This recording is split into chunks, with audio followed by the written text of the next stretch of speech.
सभी फ्रेंड्स को मेरा प्यार भरा नमस्कार। आज के इस वीडियो में हम जानेंगे कि अक्षय तृतीया पर ऐसे कौन से कार्य किए जाए जिससे कि हमारे घर में सुख समृद्धि आए और वह कार्य शुभ फलदायी भी हो। शास्त्रों में अक्षय तृतीया को स्वयं सिद्ध मुहूर्त माना गया है। अक्षय तृतीया के दिन मांगलिक कार्य जैसे विवाह, गृह प्रवेश, व्यापार अथवा उद्योग का आरंभ करना अति शुभ फलदायक होता है। सही मायने में अक्षय तृतीया अपने नाम के अनुरूप शुभ फल प्रदान करने वाली होती है। अक्षय तृतीया पर सूर्य व चंद्रमा अपनी उच्च राशि में रहते हैं। तो इस वर्ष अक्षय तृतीया 10 मई 2024 को है। अब हम जानेंगे अक्षय तृतीया पर किए जाने वाले कुछ कार्य या फिर किए जाने वाले कुछ उपाय जिससे कि हमारे कार्य में सुख समृद्धि आएगी, वह अन्न धन के भंडारे भरेंगे। अक्षय तृतीया के विषय में मान्यता है कि इस दिन जो भी काम किया जाता है उसमें बरकत आती है।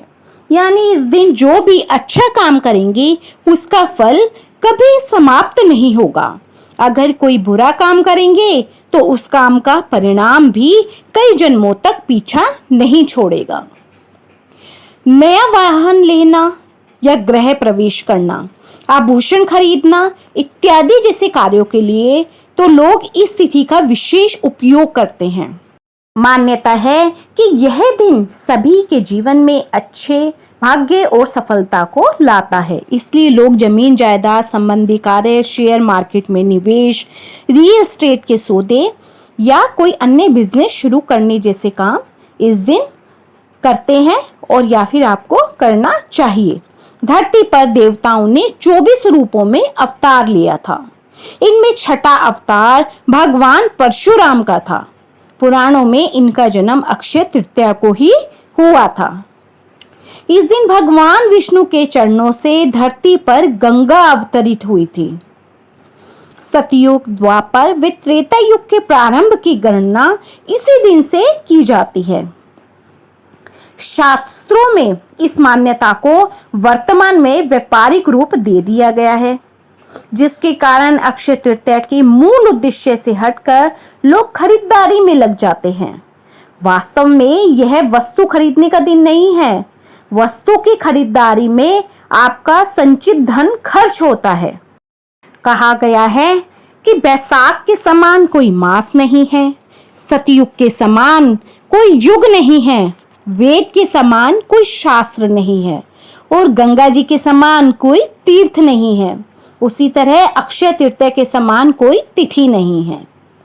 बैसाख मास की विशिष्टता इसमें आने वाली अक्षय तृतीया के कारण अक्षुण हो जाती है। बैसाख माह के शुक्ल पक्ष तृतीया को मनाए जाने वाले इस पर्व का उल्लेख विष्णु धर्म सूत्र, मत्स्य पुराण, नारदीय पुराण तथा भविष्य पुराण आदि में मिलता है। यह समय अपनी योग्यता को निखारने और अपनी क्षमता को बढ़ाने के लिए उत्तम है। यह मुहूर्त अपने कर्मों को सही दिशा में प्रोत्साहित करने के लिए श्रेष्ठ माना जाता है। शायद यही मुख्य कारण है कि इस काल को दान इत्यादि के लिए सबसे अच्छा माना जाता है। बैसाख माह के शुक्ल पक्ष की तृतीया को आखा तीज के रूप में मनाया जाता है। भारतीय जनमानस में यह अक्षय तीज के नाम से प्रसिद्ध है। पुराणों के अनुसार इस दिन सूर्योदय से पूर्व उठकर स्नान, दान, जप, स्वाध्याय आदि करना शुभ फलदायी माना जाता है। इस तिथि में किए गए शुभ कर्म का फल क्षय नहीं होता। इसको सतयुग के आरंभ की तिथि भी माना जाता है, इसलिए इसे कृत युगादि तिथि भी कहते हैं। यदि इस दिन रविवार हो तो यह सर्वाधिक शुभ और पुण्यदायी होने के साथ साथ अक्षय प्रभाव रखने वाली भी हो जाती है। मत्स्य पुराण के अनुसार अक्षय तृतीया के दिन अक्षत, पुष्प, दीप आदि द्वारा भगवान विष्णु की आराधना करने से विष्णु भगवान की विशेष कृपा प्राप्त होती है तथा संतान भी अक्षय बनी रहती है। दीन दुखियों की सेवा करना, वस्त्र आदि का दान करना और शुभ कर्म की ओर अग्रसर रहते हुए मन, वचन व अपने कर्म से मनुष्य धर्म का पालन करना ही अक्षय तृतीया पर्व की सार्थकता है। कलयुग के नकारात्मक प्रभाव से बचने के लिए इस दिन भगवान विष्णु की उपासना करके दान अवश्य करना चाहिए। ऐसा करने से निश्चय ही अगले जन्म में समृद्धि, ऐश्वर्य व सुख की प्राप्ति होती है। भविष्य पुराण के एक प्रसंग के अनुसार शाकल नगर रहने वाले एक वणिक नामक धर्मात्मा अक्षय तृतीया के दिन पूर्ण श्रद्धा भाव से स्नान व दान कर्म किया करता था, जबकि उसकी पत्नी उसको मना करती थी। मृत्यु बाद किए गए दान पुण्य के प्रभाव से वणिक द्वारका नगरी में सर्व सुख संपन्न राजा के रूप में अवतरित हुआ था।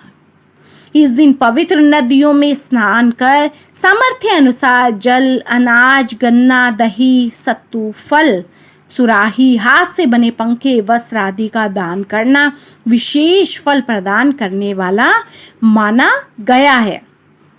दान को वैज्ञानिक तर्कों में ऊर्जा के रूपांतरण से जोड़कर देखा जा सकता है। दुर्भाग्य को सौभाग्य में परिवर्तित करने के लिए यह दिवस सर्वश्रेष्ठ है।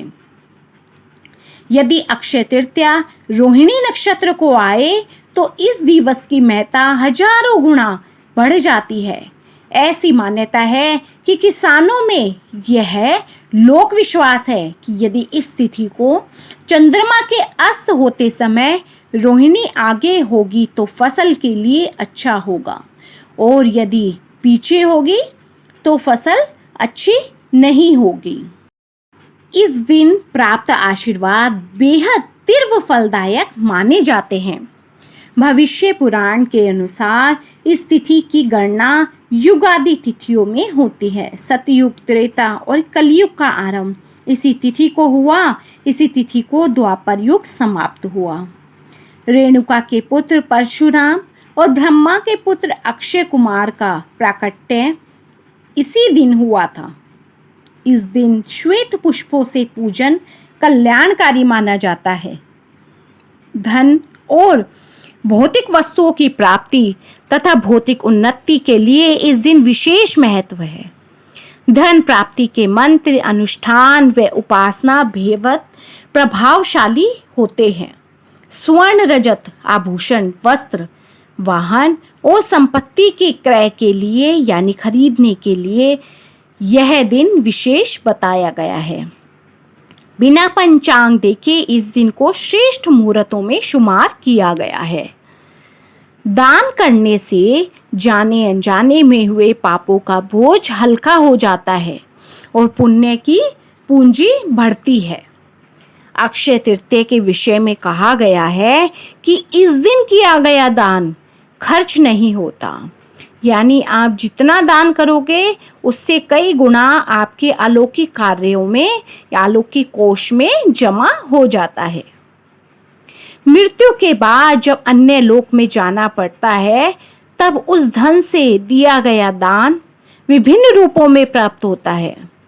पुनर्जन्म लेकर जब धरती पर आते हैं तब भी उस कोष में जमा धन के कारण धरती पर भौतिक सुख एवं वैभव प्राप्त होता है। इस दिन स्वर्ण, भूमि, पंखा, जल, सत्तू, जौ, छाता, वस्त्र कुछ भी दान कर सकते हैं। जो दान करने से स्वर्ण दान का फल प्राप्त होता है। इस तिथि को चारों धामों में से उल्लेखनीय एक धाम भगवान श्री बद्री नारायण के पट खुलते हैं। अक्षय तृतीया को ही वृंदावन में श्री बिहारी जी के चरणों के दर्शन वर्ष में एक बार होते हैं। तो बोलो विष्णु भगवान की जय, माँ लक्ष्मी की जय।